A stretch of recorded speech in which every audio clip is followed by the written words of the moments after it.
What's going on, everyone? Theorists here, and I'm here greeted with... Jack? And? I don't know. Just say your name! Say your line, darn it! Alright, let's move on to case number 52. A Study in Pink. I already knew the case name title because I'm cool. But, how it's gonna work is I'm just gonna read the main character's role, Jack's gonna read male roles, any other male roles if that's needed, and Tal's gonna read female roles or any other female roles. But let's jump right into it. Nothing to lose. Oh boy.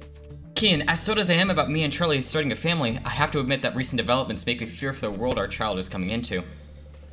We had already wondered how the Rochesters would have gone about turning Concordia into their very own city-state, beyond muzzling the press. And now we know that they relied on the cooperation of Commissioner Rolleroni, whom they called upon to enforce their rule. What's worse, the Commissioner also released ex-Chief Eleanor Halstead from prison, Inspector Halstead from prison, and sent her to assassinate Deputy Mayor Lawson. Thankfully, Deputy Mayor Lawson's alright, but Eleanor is still at large, and may strike again. As for the Commissioner, lack of proof means we haven't been able to prosecute him, and we got away with a mere dismissal from the force. Now that the Rochesters have lost their Paulus allies, their position has weakened, but they're not defeated yet. Taking down Malcolm Rochester, the political force of the family, must happen next. Unfortunately, Malcolm will have to wait. Kian, we've just been called to the scene of a crime. Editor-in-chief of the fiction magazine Pistols and Petticoats has just been dead outside her office. Ooh. Our work is never done. Let's head to the Pistols and Petticoats office straight away. Oh, so we got Isaac this time. I just started with the first person, but okay. Alrighty. Let's go.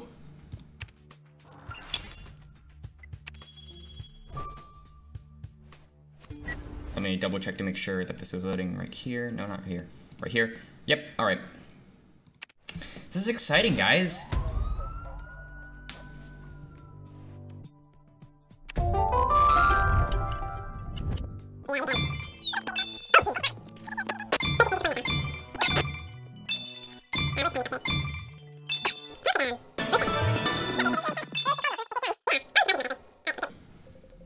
Kian, this must be Barbara Cole. Oh! Well then. Wow! That's not too surprising. He confirms it. That wasn't too surprising. Well. If Baruchka's is not a suspect, I'm gonna be surprised. Yeah, no. Kian, this must be Barbara Coldwell, the magazine editor. And look, the first floor window is broken. The killer pushed her clean through the closed window. At least there's no doubt about a murder weapon. Now to gather suspects. That pendant appears to have fallen from the victim's neck. We need to identify this young woman. And this elaborate card may have something to do with the murder. If you recover the text on it, we'll know for certain. I can't talk today. Whether it be citywide conspiracy or simple murder, we must fulfill our duty as keepers of the peace. Kian, let's go solve this crime. She's back. That's surprising, actually. Alright, and we actually do have a star, so we will go ahead and take one of these. Alrighty. So, which one? You know, we already kind of know it's her, so let's just do this. Alright. To the Queen of... I can't read that. Fan message. Kian, the card you found in the crime scene reads, "To the Queen of Romance, from your biggest fan," and it's signed by a certain Ginny Farnsworth. Don't know who that is. The Queen of Romance. This must have been intended for a victim. Pistols and Petticoats is famous for the romance stories it publishes. I agree, we ought to speak to Miss Farnsworth. Let us seek her out. Alrighty.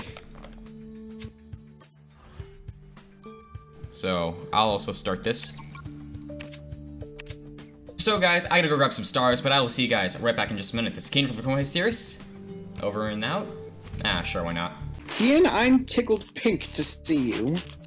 I assume you're making fun of the humorous pun of the victim's color of choice. Have you found anything on the body? Well, Mrs. Coldwell definitely died from the fall. Landing on the stairs broke her spine in 2 places. Ooh. I also found traces of pink icing and donut crumbs on the front of the victim's dress. Finding pink icing on a pink dress mustn't have been easy. I'm impressed. What's more, the stains were hand-shaped, which means they were left by the killer when they pushed the victim out the window. Unquestionably, your killer loves pink donuts. We have something in common. Kian, I wager shillings to donuts will bring... donut? What? I don't even get that pun. That wasn't clever. F-. Alright. Alright, so we got these two. I am almost positive that this is Verushka. I'm like almost certain that's Verushka. What do you guys think? Yeah. If it's not Verushka, then we'll all be so confused. Yeah, yeah. Left. Thank you. I'm not gonna do it for me. Right. No. Yes, honey. Oh wow, Verushka Coldwell, what a big surprise, said no one. What a surprise, I had no idea. Keen, the young woman pictured in the pendant's photograph is named Verushka Coldwell. Verushka. Didn't we meet a Verushka Coldwell back in Elysium Fields? Her boyfriend was murdered at Broccoli Rochester's chocolate factory. You're right, Keen. Coldwell is the victim's last name as well. Verushka must be her daughter. This means we have to have the unfortunate task of breaking the news to Miss Coldwell of her mother's murder. Mothers. Does that mean I now get Oh, she has an ink stain on her. Oh, yeah. Did I miss that? Yeah, she has some kind of stain. Alright, so we'll start with Ginny. You get to talk twice, Tal. That's nice. Miss Farnsworth, we're investigating the murder of Barbara Coldwell, and... Barbara's dead?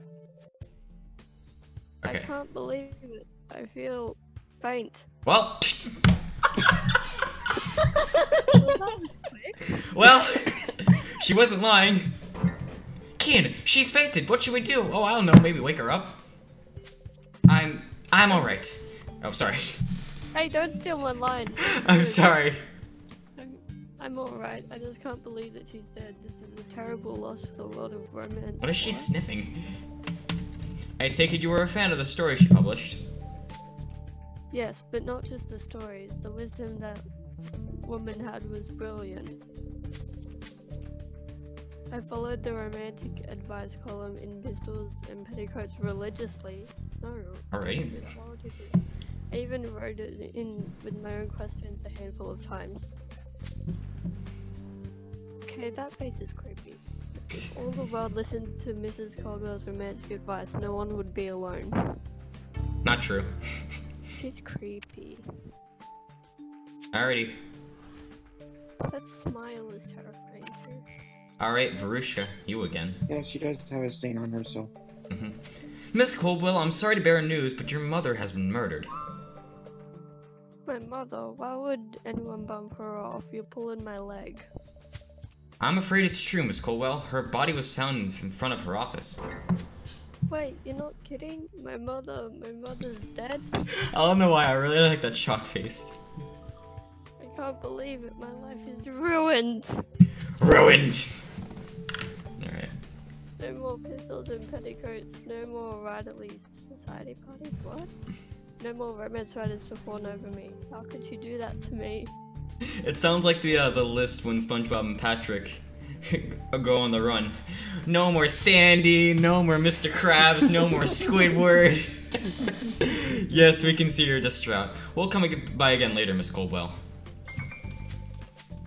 Kian, perhaps she's simply in shock, but Miss Coldwell's reaction to her mother's death was misguided. However, you're right, Kian. This investigation has only just begun. We found the victim's body in the street, but she was nearly pushed from the window of her office. The next logical step is to search the Pistols and Petticoats office for clues. Let's away.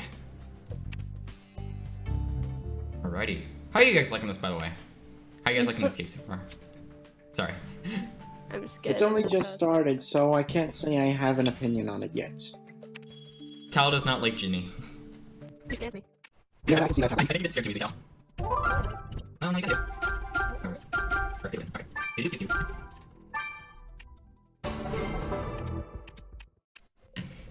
I guess it makes sense that our clues are paper-related in an editorial office. The most suspicious item appears to be a torn-up page of writing. And I agree with your hunch. If there was anything more to find here, it would be hidden in that paper bin. Let us dig in. Oh boy.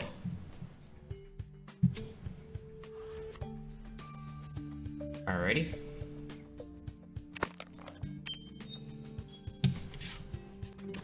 Alright. Do I have any concern?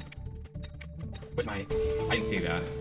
Key in this letter reads, to whomever this may concern, I, Barbara Coldwell, have foisted my ostentatious person to the face of this world for far too long. The authorities not be involved, as this suicide is an occasion for which I have specifically planned. I'm an unromantic, dedicated fraud. Sincerely, Barbara Coldwell. A suicide note? Apparently. What's this for? Is this supposed to be a suicide letter? I've never heard of someone specifying the police should not be called upon before. And who in the world finishes a suicide letter with sincerely? Keen, killer clearly forced this absurd suicide letter, hoping to get us off the case. They were right to tear the letter to pieces, as no one would ever believe it was real. And hopefully, Diego will be able to tell us more about the letter's true author. Let's get it to him straight away.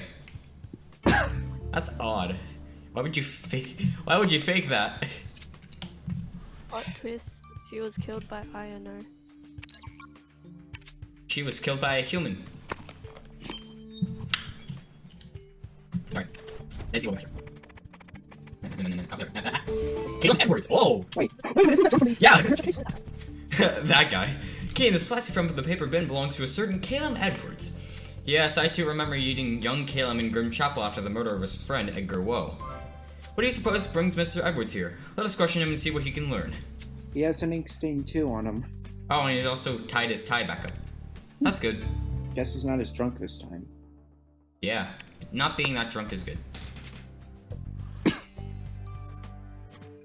Alrighty, Caleb. Mr. Edwards, we're investigating the murder of Barbara Colwell, editor-in-chief of Pistols and Petticoats. And for the second time now, we have discovered your flask at a crime scene. Mrs. Caldwell is dead? Who would have killed her? That is what we're trying to find- No, Tal. That's what we're trying to find out. What's your connection to the Caldwell family? Well, I went to school with Mrs. Caldwell's daughter, Verushka. After what happened in Grim Chapel and my darling Annabelle going to jail, I decided I needed a fresh start. I came back to Ivory Hill, and Verushka convinced her mother to hire me as an illustrator for Pistols and Petticoats. Aw. I suppose I'll have to find other work now. Well, hey, he's improving his life at least. yeah. Not totally as competitive. Alright guys, I gotta go get this finished, so I'll see you guys back in just a second. He and Barbara Caldwell's so-called suicide letter smacks of more foul play than a mobster at a baseball game. Precisely our sentiments. Can you tell us anything about this true author? I noticed hesitations in the handwriting, marking the moments in which the killer paused mid-sentence. I found the pauses to be strangely placed, until I realized that, in an effort to sound literary, the killer was stopping to look up grammar rules. And I am certain the killer did so with the popular reference text, The Components of Composition. It's the best-known resource among writers. A pension and murder for bad grammar? That's certainly a double negative against our killer. It's puns. Key, and as much as I'd like to get back to stopping the Rochester's plans, I have to admit this investigation has caught my interest. Not only was Barbara Caldwell, editor-in-chief of Pistols and Petticoats, pushed out of her first-floor office window, but her killer tried to frame her death as a suicide with a preposterous forged letter. For now, the only suspect we have are who seemed to love and respect her, even though her daughter seemed more concerned about her changing social life than her mother's death. Oh! Wait, hold on a sec. She has a stain. Keen, I'm sorry to interrupt, but this is important. What is it, Evelyn?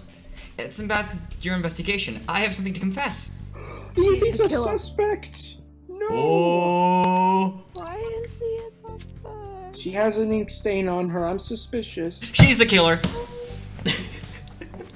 Let's hope not. But anyways, guys, that's gonna end chapter 1, so I hope you guys enjoyed. If you did enjoy, make sure to give this video a big thumbs up and subscribe to the Chromecase Theorists for more amazing content. I am Kian from the Chromecase Theorists, signing off with Jack? I'm Tal. See you guys in the next video.